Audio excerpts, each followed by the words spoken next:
Hi. Hey. Welcome back to Jet Set Peterson podcast. We made it back. It's our second episode. Second round. Thanks for being here. We're talking about kind of all things travel, family, marriage, business. Yeah. Kind of just our life and how we decided to kind of cash out, ditch the 9-to-5 and running our businesses to just... getting away. Get Escaping. away. Explore the world. Absolutely. So what are we going to talk about today? We're going to talk about how we can travel on kind of a smaller budget or less expensive way of, more affordable way of living, but also being able to do it still with some comfort without sacrificing too much. We're too old to be like sleeping on dirt floors, right? And eating like, I don't even know. Yeah. Gross food. We need our comforts. Absolutely. Yeah. So, but there's a way we can do it, I think. We kind of try to do it as much of in style as we can, Sure. But sticking to our budget, making it as affordable as possible so it can be realistic for us. Absolutely. I think a lot of people are in the same boat. You don't need to live lavishly, but at the same time, you want to be able to get by and enjoy yourself as well. Yeah. When we used to travel for like a week to 10-day vacation, right? We definitely did the more luxurious Four Seasons, Marriott's, Ritz. Absolutely. I mean, I remember the first time we went to Bali, we kind of lived it up, so to speak. Yeah, the Four Seasons Bali was so nice. Yes, and the beach club and all that. But then we came back and we did an Airbnb and lived a little more modest, and it was still super fun. We found so many... That Airbnb was gorgeous. It really was. By the way. Yeah. So we stayed in Balian, in Bali, for a month for about the same price as... Actually, I think less than 5 nights at the Four Seasons. At the Four Seasons. So just a trade-off. It's just a bunch of swaps, right? Absolutely. So we can continue to do what we want to do. We had to shift our expectations a little bit. Yeah. So we wanted to share with you today, some of our just favorite hacks, or swaps, or the way we just have found to make our life of travel more affordable. Absolutely. So the first one we're going to talk about is we've got our notes here so we don't forget anything. So letting the deal determine the destination. Absolutely. It's our favorite. It is. I mean, we run and own a flight company called getsetclub.co. Right. And we send out deals every day. Every day, And we say, let the deal determine the destination.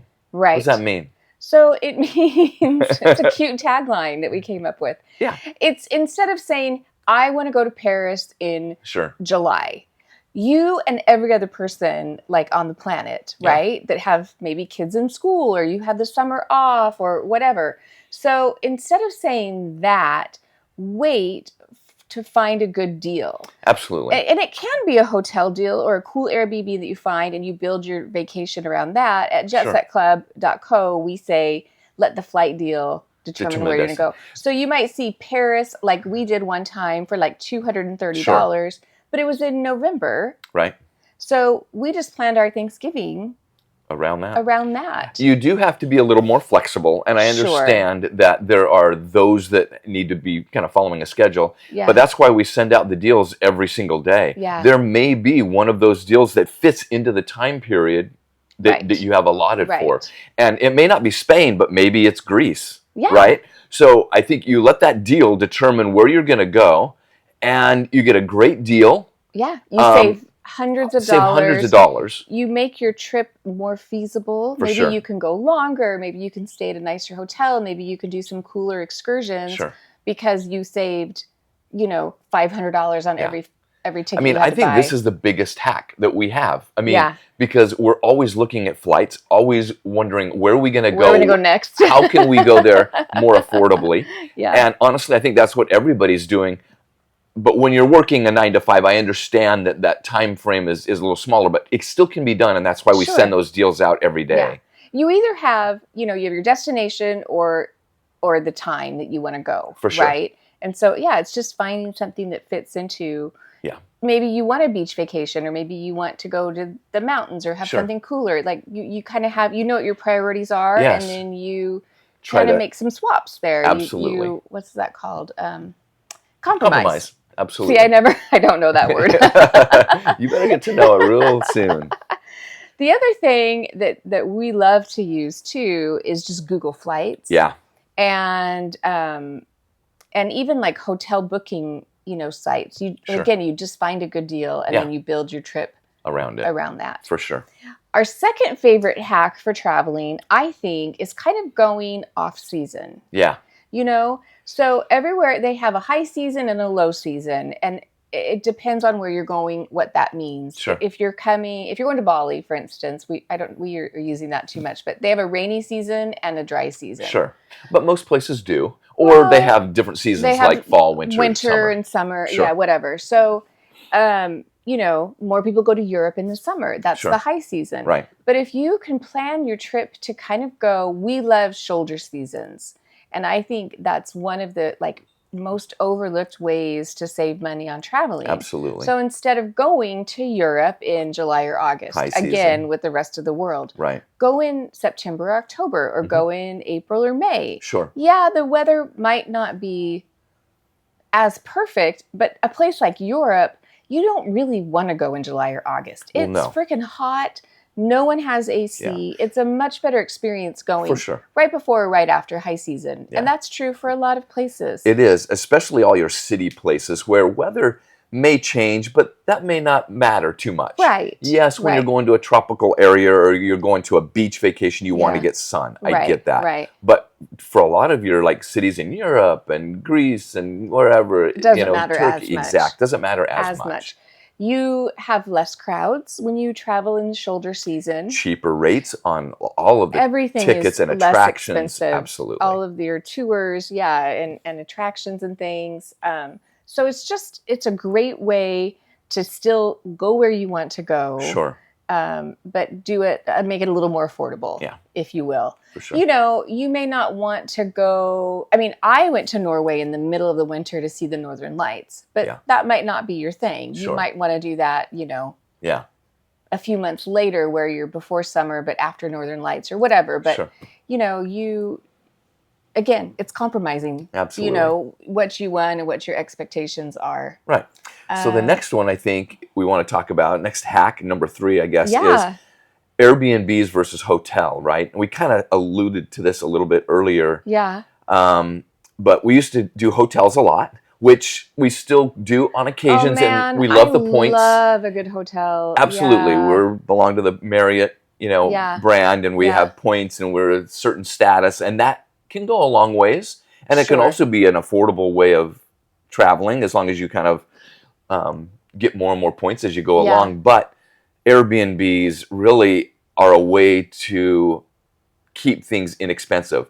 Not only the amount, but also being able to cook your own meals. Sure. And I think there's a lot of other ways that you can make it less expensive. Yeah. In an Airbnb versus hotel. I think this is one where you just really have to dig in and do a little research. You do. Right? Sometimes it makes more sense to stay in a hotel. If you're there for a few days, like you said, when we stay at Marriott's, wherever we are, essentially worldwide, we get free breakfast. Right. A lot of the Marriott's, especially in Europe and Asia, we also get access to the lounge that has free food all day long. I went to China with my friend Linda, and I think we ate out in a restaurant one time because we could have breakfast at the hotel. We just went out and sightseed. We came back. They had a beautiful dinner buffet. Back to the lounge. Drinks, and desserts, and all for free just with that status. So definitely the accommodations. I mean, you have to look into it and kind of determine what you can do. You might only have a few days. You want to be in the city center. Yeah.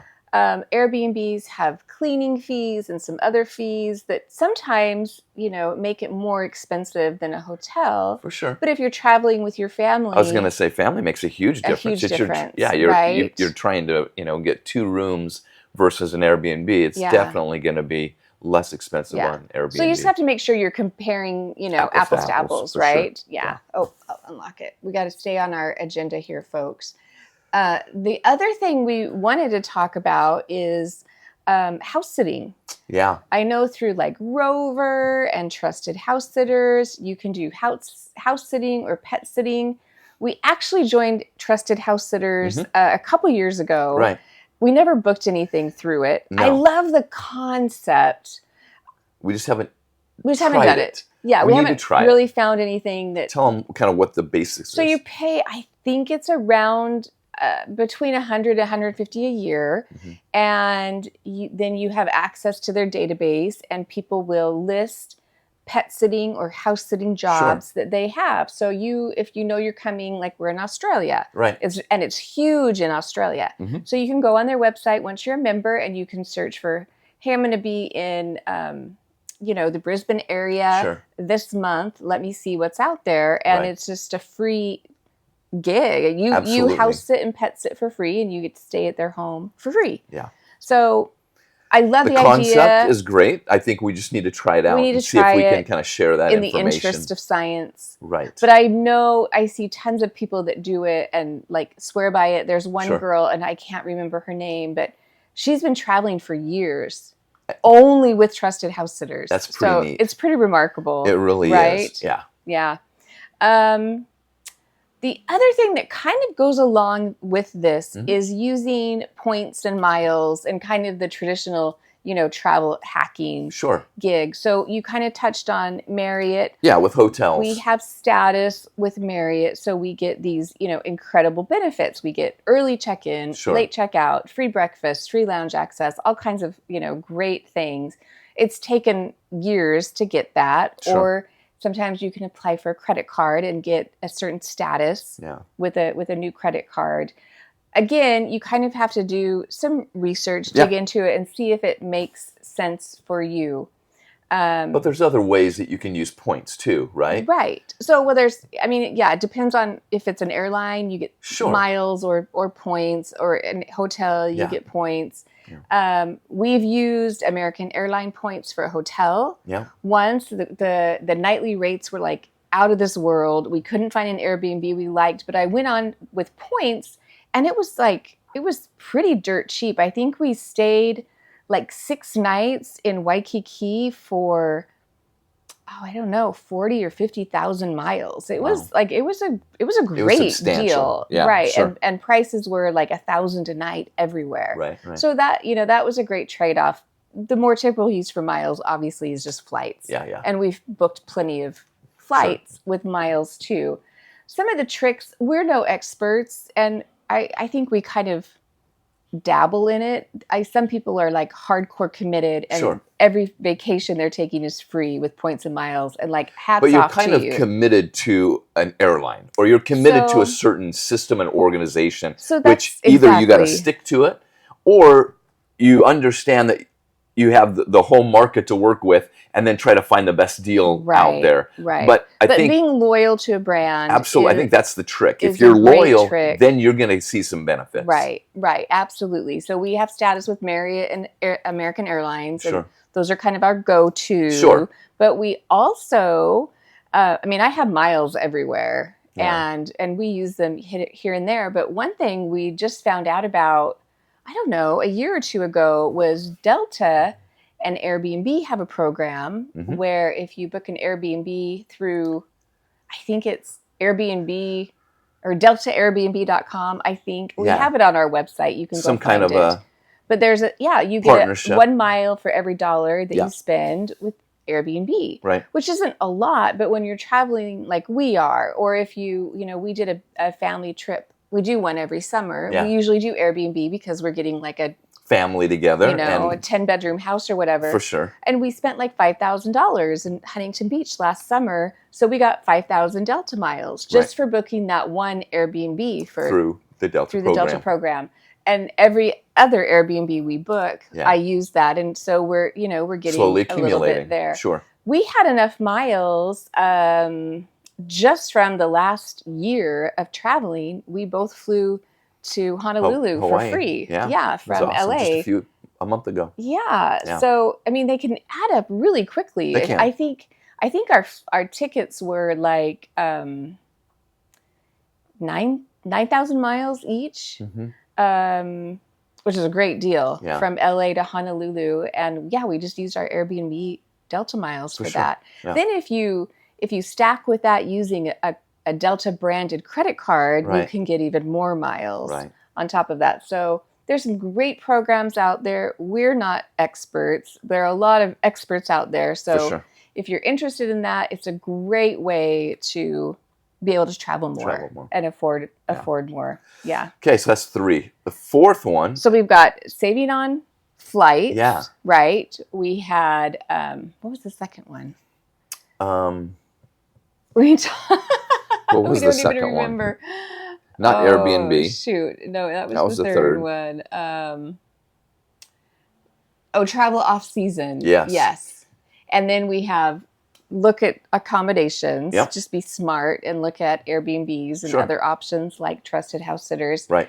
And then we have travel rewards and just travel hacking, credit card hacking. Yeah. So now one of my favorite subjects, let's talk about eating. Yeah. What are some of our favorite hacks? I think the best hack is you just don't want to eat where all the tourism is happening because they elevate their prices quite a bit. And it's not as good food. And it's not. Right. They come in and out off of the cruise ships or whatever, right? In some of these areas. Yeah. And they elevated their prices and the food just isn't as good. What we've realized is you just go where the locals go. Yes. Right? Yeah. I love to ask people, the front desk of the hotel. Where's the best pizza? Yeah. Where's the best steaks? Yeah. Where can I get, whatever you're looking for? Yeah. So I think asking around and finding out where the locals are eating. Yes. Usually it's prepared better. They're using fresh ingredients. They're using, better.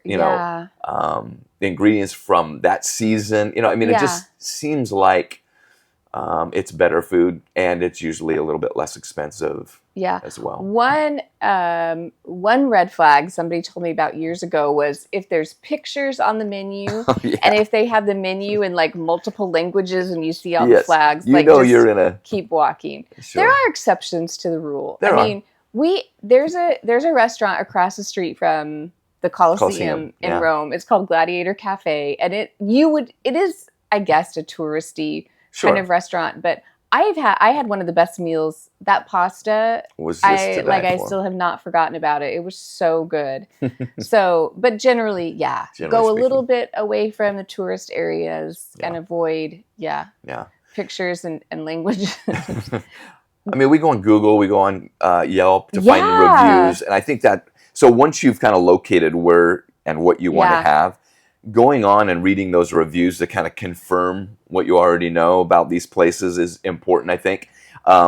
That's helped a lot, in trying to search for the better places. Yeah, absolutely. Yeah. And I love to cook. You do. And so this is one of the reasons why we almost always stay in Airbnbs now, is so we can have a kitchen. Yeah. And when I'm looking for an Airbnb and I'm scrolling through the pictures, I am looking at pictures of the kitchen to see. We honestly have saved so much. Oh. And the food is so much better. If you like to cook and you're in an Airbnb, going to the grocery store and just getting some fresh foods from, the grocery, it just makes all the difference in the world for breakfast and for lunches. And then we'll go out and eat where the locals eat for dinner, maybe. Yeah. But I think that's a great hack, a great way to kind of keep on budget. Yeah, and even if you don't want to cook, like every morning I make veggie omelets, we cook some bacon, we have some good bread, like some sourdough bread or something, or we'll make breakfast burritos or whatever. Like I love to do that. But even if you don't like to cook, go buy some yogurt and granola, or even cereal, you're going to save so much money just eating at home. For sure. Another thing we've been able to do in a lot of the places we visited is order like meal prep kits. Right. So HelloFresh, that's great. Dinnerly is another one we've used, but we've been able to do that in Paris, in Australia. We did it in Hawaii. Yep. where we just, it's a meal kit. So it comes with everything you need. You go on and select your meals. Which is kind of nice too. Right. Yeah, you're not buying a huge bottle of soy sauce that you're going to use one time. Sauces and spices and things like that. It comes just what you need. Yeah. And nothing extra. So you're not overpaying for those things that you're only going to use for a week or two. And the HelloFresh are such good quality. They are. They use local ingredients. I'm surprised how many places that you've been able to get them to ship to. I know, it's amazing. So, for example, here in Australia, we've been able to get 5 meals a week for 2 people with their introductory price. It's about 50 Australian, but that's like $32 US a week for 5 meals. I mean, we can't even go. We went out last night and we had a salad, a pizza, and a dessert. $80. Australian. So, I mean, it was still pricey. $50. Sure. $50 US. It was our best pizza that we've had. It was really good. But, whether or not you like to cook, it's a great way. It's a good savings. To save money. And then when we go out to eat, we don't mind splurging. Absolutely. I think that's kind of what it comes down to. We talked about compromises. Yeah. It's to splurge or not to splurge, right? Right. On some things, some people are going to say, hey, let's save some money there. Yeah. And other things you're going to say, hey, we're okay. We're going to spend a little bit more because we had breakfast here. We had lunch out on the beach. So we're okay to go get a good dinner. Little bit.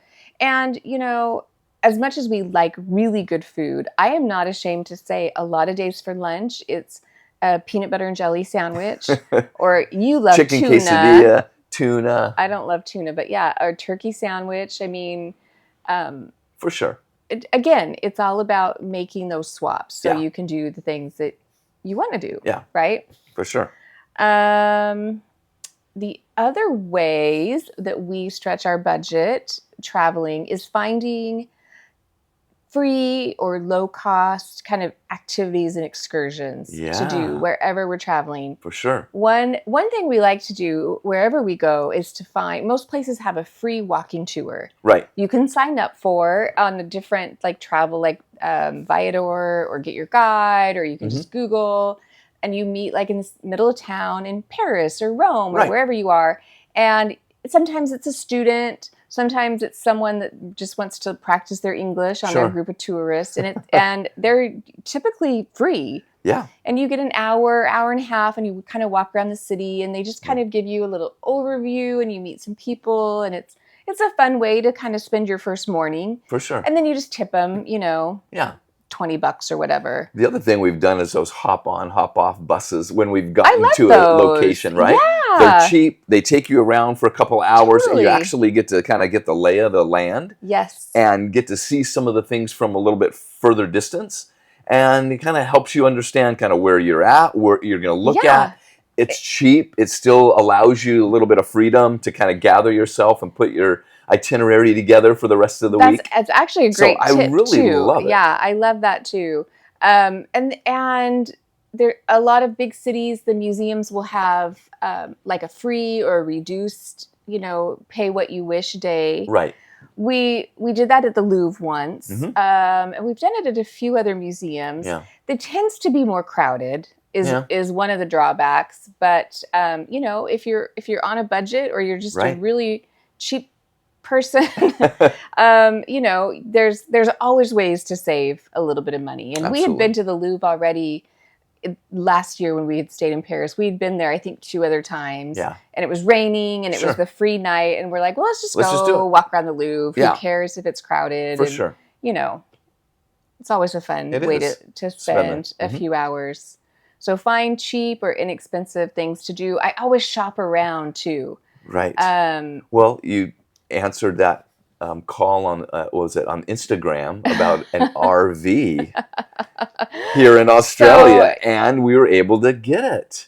And this is a crazy story, and we're going to share more about this. But I wanted to rent an RV, a little camper van here in Australia, and take 4 or 5 days and just go explore. So I've been talking to you about it. Yes. And I follow a couple on Instagram, and one of them happened to post, the first person to reply to this gets a free van rental from the Great Barrier Reef down to Brisbane. It had to be these specific dates. So I replied right away, and they were like, other people have inquired, but they had to check time off of work. Literally the first person to say yes gets it. And I said, you weren't here, you were running, and I just went ahead and grabbed it. Sure. So yeah, just kind of always being on the lookout for a free or a cheap or a, you know, inexpensive way of kind of seeing, to kind of spend your day. For sure. Yeah.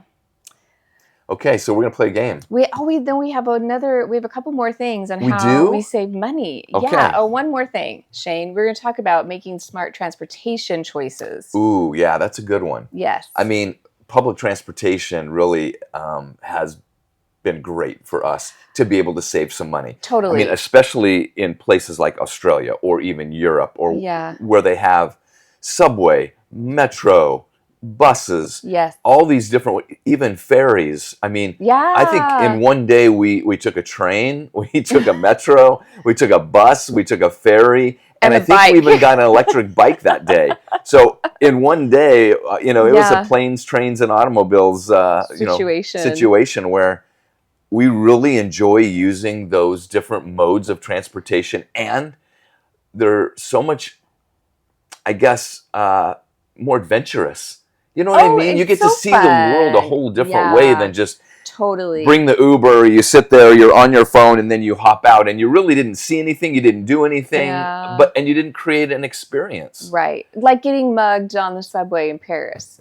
Don't do that. That may be an experience you won't forget. But yes, I mean, using those different modes makes a huge difference in how you experience the world, you know? I totally agree. It can be super intimidating. I remember the first time in London trying to figure out the subway system. For sure. But once you figure it out, I mean, we can go anywhere now and get on any kind of public transportation. Well, you can. You're really good with, I mean, Google Maps is a whole different level. Such a game changer. It tells you when you need to get on the tram, when you get on the metro, when you can get on, which stop, how far do you have to walk. From there, what e-bikes are available. I mean, it's really amazing. It's really as to what is available to us these days. For sure. Yeah. So it makes it so doable. And I mean, just, here, like in Australia, we can take a bus or a tram or a train for like 50 to 65 cents, depending on where we're going. I mean, we took the train all the way to Brisbane, and I think it was like $1 something. Sure. How long? It was crazy. It was like an hour drive. Right. So that it's crazy to take an Uber an hour anywhere is going to be $30 or $40 at least or more. Right. So don't be afraid to try public transportation. No, not at all. It does make it so much fun. You get to kind of see how the locals, and see more, but it's just such a more affordable way. I would much rather spend that time taking a bus or a subway and save on the Uber, and then use that money to do something else. For sure. Absolutely. Better. It's a good hack. Yeah. I like it. Yeah. I mean, we did stand out in the rain last night waiting for a bus. Yeah, there are times that are maybe a little less convenient, but you give up a little bit of that convenience for the savings. Yeah. Yeah, it's fine. So, Shane came up with a game for us to play. Yeah. Right? I was anxious to start the game. So, because we talked about making all of these swaps. Right.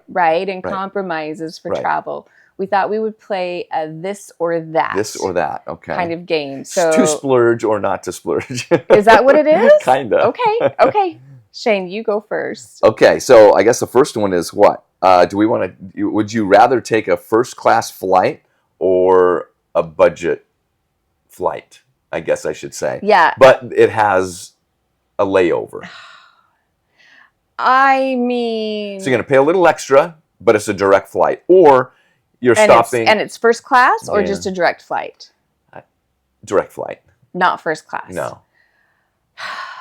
I mean, I love layovers. Yeah. Especially if they're long enough where you can go into the city. Yeah, you're always saying, but I can get another country if we stop here. Well, a lot of airlines have stopover programs. Yeah, which is cool. So it's super cool. When we went to the Maldives, I think it was Maldives, we did that both ways in Qatar. Right. So you do it with the airline, and they Qatar had free tours. We got a free hotel on our way back for one night. So I think on the way there, it was maybe like a 12-hour layover. Mm-hmm. And then on the way home, it was a longer layover. Yeah. It was over 24 hours Yeah, it because was. we got a hotel. But it was, I mean, that was great. We had a free tour. We had a free hotel, some free food. And yeah, it was a great way to see Doha. I love that. That was a lot of fun, and it wasn't too complicated. But that's my only issue is sometimes I would rather do a direct flight, I think. Okay. And the only reason is it can be complicating getting in and out of the airport, number one. Number two, arranging all the details. I know, but you never have to worry about those things. No, I do all I of know, that. but I like to just get where I'm going Get where you're sometimes, going. you know? And I think that's the biggest part of it. That's so funny because that's the opposite of our personalities. I know. In everything else, I'm like, let's get it done. Let's go. Unless it's travel. And then for you, it's your eyes light up. Wait, I get to go see another place. So, yeah. There's some good cities that are like good layover cities. Singapore is another one. Absolutely. Oh, we've used Singapore a number of times. Hong Kong, Tokyo. I mean, there's some really good ones where you can get out of the airport and enjoy the day. Amsterdam, Copenhagen. I've done all of those, and I totally recommend it. Yeah. That's so funny. Okay, here's mine. Are you ready? Yep. Would you rather have a fancy hotel breakfast, or would you rather go out and just eat, like, sample random street food? Like, from the little stalls and stuff. I'll take the random food on the street. I get kind of tired of eating the hotel food every day. It's nice. That's a good point. But I also like to eat what the locals eat a little bit, I mean, what are they having for breakfast? And I enjoy how are they cooking their squid? Right. But no, I mean, I remember in Vietnam, I had some kind of a taco thing that was really good. Remember? They called it a pancake, but it was a pancake, but it looked like, to me, a taco. Kind of like a quesadilla but they stuffed it with, kind of thing. It was so good. Anyway, you get to experience some really interesting foods that way by kind of skipping that morning hotel breakfast. And I get it. This is where our true personalities come out, because I am not an adventurous eater. No. Kind of stick to what your I'll comfort take the foods layover are. And go explore the city. But yeah, I want to kind of eat what I know. I do get tired if we've been at a hotel for a couple weeks. Yeah. I do get tired of the same omelet, and fruit, cooked the same and whatever. way.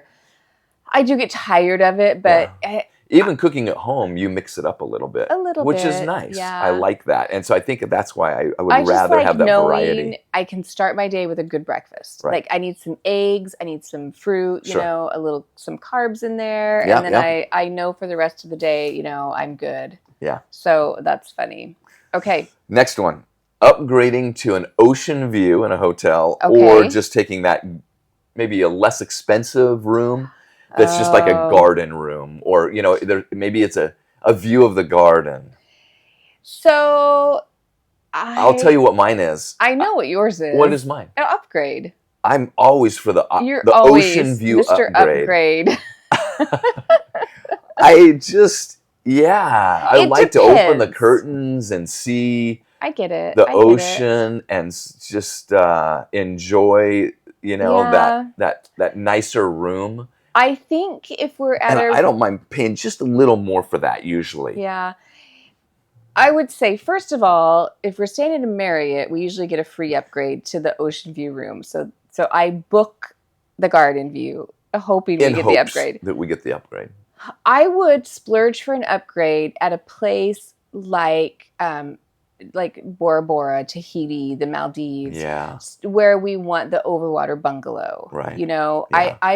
I would splurge, but we have also gotten that upgrade a number of times for free. So I don't know, but if I wanted that room, I would book it. Yeah. But if a lot of places you're just never at the hotel. Yeah. You come home to take a shower, you go out to dinner, and then you go to bed. You get up the next morning and you go out. Right. So I agree with you. If you can book the room that's more affordable, in knowing that maybe there's a possibility of getting that upgrade, then that's probably the best way to do it. But if you're saying, you would not get an upgrade. You have to choose. I still would get the ocean view. Yeah, right? you would. I know. And you're on the fence.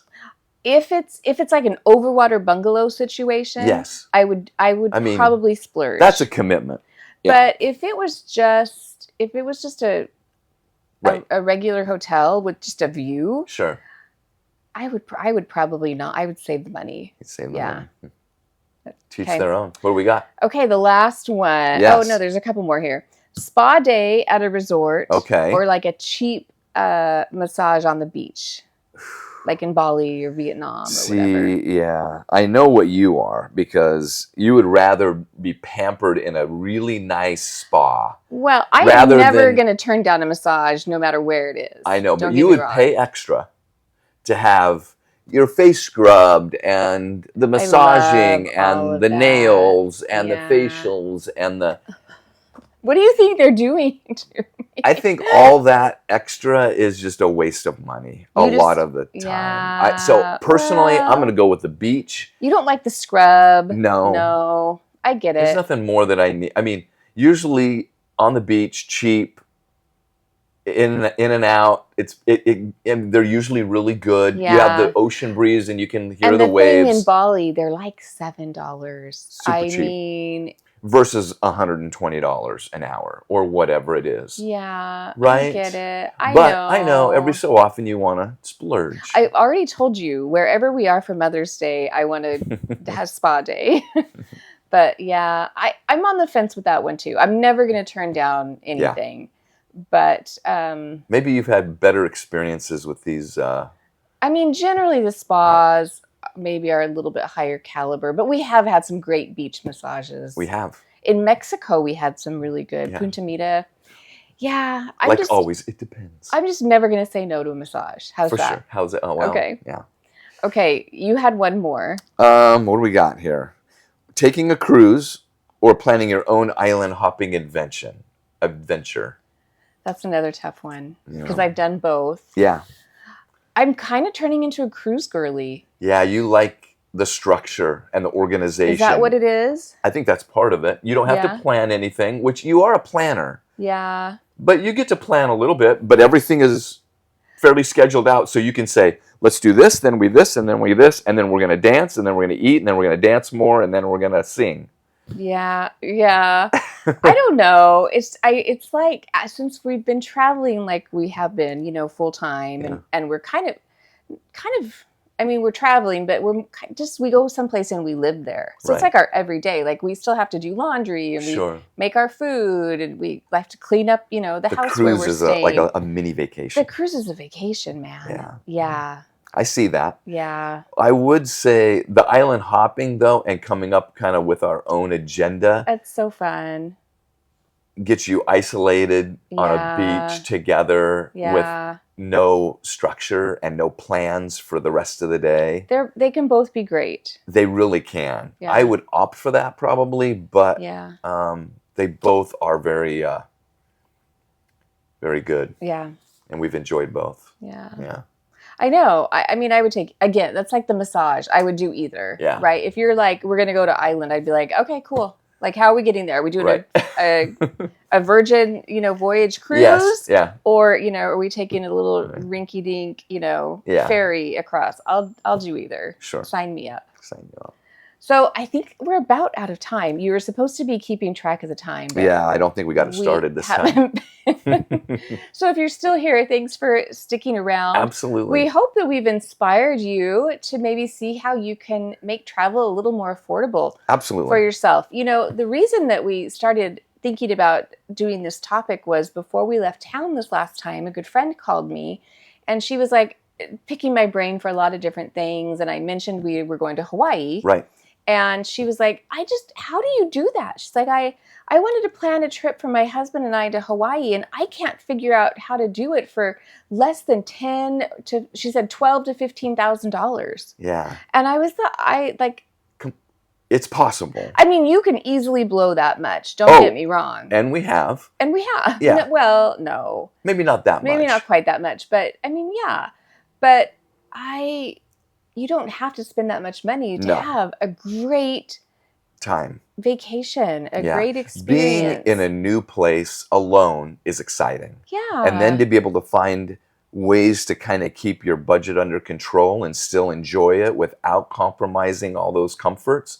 I mean, that's the key. What I would tell, I mean, we lived in Paris for a month, and I think we were under our $3,000 budget. We were very close, and same in Barcelona. Sure. Very close to our $3,000 a month budget for our lodging, food, entertainment, kind of all of our like living expenses. Yeah. So, you know, it can be done. It can be done. And we've done Hawaii. Yeah, we have done Hawaii really high end and stayed at some nice resorts. And prices have just gone through the roof. Like, I get it. Yeah. But, you know, we also just went to Hawaii and we shared an Airbnb with one of our daughters. Yeah. And I think that Airbnb for a week for two families, us and then her and her family, I think it was like $2,600 for a 2-bedroom condo with all the amenities. So on Waikiki. On Waikiki Beach. I mean, so it can be done. It doesn't have. I think a lot of people get turned off. I can't afford it. Right. If you want to travel, I guarantee you can find a way to make it work. Absolutely. Make some of these swaps. You know, make some of these compromises with yourself.